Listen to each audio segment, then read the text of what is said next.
Nako share sa inyo guys ha. Basta gali mga 4-wheel drive ng transmission, pwede ra na isug putlon para di kayo mambubugatan kini maglamba-lamba na dito inig taon sa taas. Mulamba na siya ito kini parehag timbang man na. So ana ra guys, putor na siya. Oh mo ni siya oh. Adi gaan ra kay na siya kay katunga ra man. Kay isabay nimo na siya tanan. Pila ra man siya ka bolto? 1 2 3 4 5 sagara na.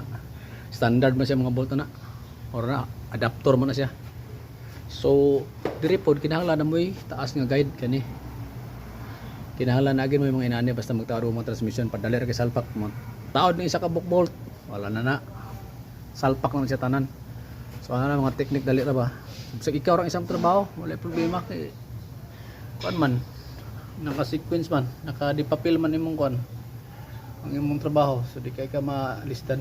So, ikaw lang isa maglatos-latos, ano, putulo siya, dali ra kay na siya taod niya.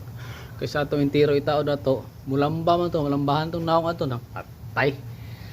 Yati na, kaya maingong kita giatay na ni. So ana lang diskarte oh. Dali ra kayo. So urat PB din siya. Kinahanglan gid nagitaas na kon inani. Guide bolt depende sa kadakon sa bolt ug play kadakon siyang housing. Mapoy ang kanon kanay DCT niyo. DCT 14 ra man kasagara. So kanay kay ko man Land Cruiser man ay dagko ni. So ret bibi na ni, taon na to ni. Para mo lagapak na o mag umad-ubad ang subon-bon sa kuan, desierto. Ret bibi, idol sa subon. Oh yeah.